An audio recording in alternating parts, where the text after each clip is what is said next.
لک الحمد یا اللہ الصلاۃ والسلام علیکہ یا رسول اللہ اما بعد۔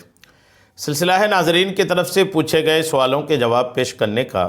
ایک یہ سوال ہوں گی، ایک تعداد ہے آج بھی مسلمانوں میں کہ جن کو قرآن پاک دیکھ کر پڑھنا نہیں آتا۔ ایسے لوگ بھی ہیں۔ اب ایسوں کو شوق ہوتا ہے کہ میں قرآن تو پڑھتے نہیں بنتا، یا سورہ بقرہ اتنی بڑی صورت ہے پوری بیٹھ کے پڑھنے کا وقت نہیں ہے تو میں اس کی ریکارڈنگ سن لوں۔ ایک تعداد ہے مسلمانوں میں جو یاسین شریف، سورہ بقرہ شریف یا قرآن کی دیگر صورتوں کی ریکارڈنگ سنتے ہیں اور چلاتے ہیں اپنے گھروں میں، دکانوں میں۔ تو یہ ریکارڈنگ چلانا کیا اس سے پڑھنے کے برابر برکتیں حاصل ہوں گی یا کچھ کم ہوں گی؟ کیا اس معاملے میں شریعت رہنمائی کرتی ہے؟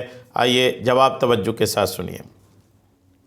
واضح رہے کہ قرآن کی ریکارڈنگ جو کہ اصل آواز نہیں ہوتی بلکہ اصل آواز کی شبیہ اور مثل ہوتی ہے، تاہم توجہ اور اہتمام سے تلاوت کی ریکارڈنگ سننے سے بھی ثواب ملے گا۔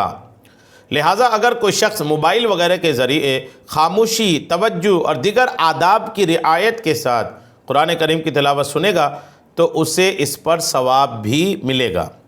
تاہم ایسی جگہ جہاں لوگ لہو و لعب، کھیل کود میں مشغول ہوں اور خاموشی سے نہ سن سکتے ہوں، وہاں ریکارڈنگ نہیں چلانا چاہیے۔ یعنی آپ اگر ریکارڈنگ چلا رہے ہیں تو اس کی برکتیں آپ کو ملیں گی۔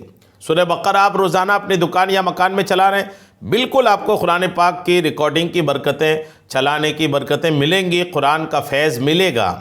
لیکن اگر آپ دکان میں یا مکان میں سورہ بقرہ شریف یا یاسین شریف یا کوئی اور سورت کی ریکارڈنگ چلانا چاہتے ہیں تو آپ کو بہت دھیان یہ دینا پڑے گا کہ قرآن کی ریکارڈنگ جب تک چلے، توجہ کے ساتھ، یکسوئی کے ساتھ اپنے تمام تر کاموں کو چھوڑ کر کے کان دھر کے اسی ریکارڈنگ کو سننا پڑے گا۔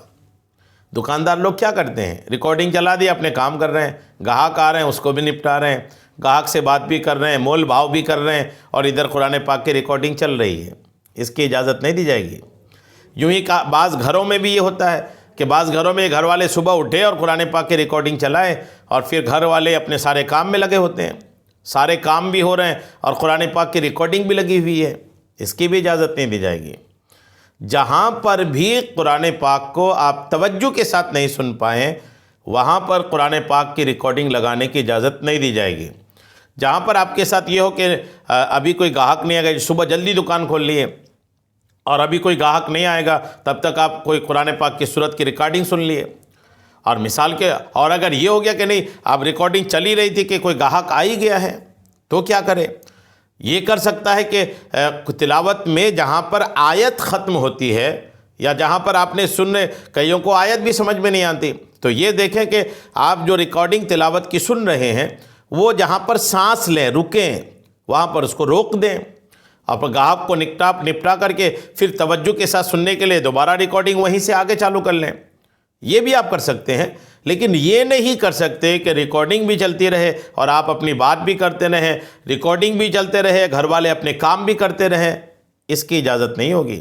قرآن پاک کی آیت میں اللہ تعالیٰ نے ارشاد فرمایا اذا قرئ القرآن فاستمعوا له، فرمایا کہ اگر قرآن پڑھا جائے، قرآن کی تلاوت ہو تو توجہ کے ساتھ اس کو سنو، خاموشی کے ساتھ اس کو سنو۔ قرآن کی تلاوت میں آدمی ادھر ادھر کوئی ذہن لگا کر کے رکھے، ہرگز اجازت نہیں ہے۔ لہٰذا اگر آپ نے سورہ بقرہ لگایا، گھر میں برکتیں ملیں گی، دکان میں برکتیں ہوں گی، لیکن یہ یاد رکھنا چاہیے کہ اس کے آداب کا بھی خیال رکھیں۔ امید ہے بات آپ کو سمجھ میں آ گئی ہوگی۔ اللہ کریم ہم سب کو شریعت کے تمام مسائل سیکھنے، سمجھنے اور اس پر عمل کی توفیق عطا فرمائے۔ آمین بجاہ النبی الامین صلی اللہ تعالی علیہ وسلم۔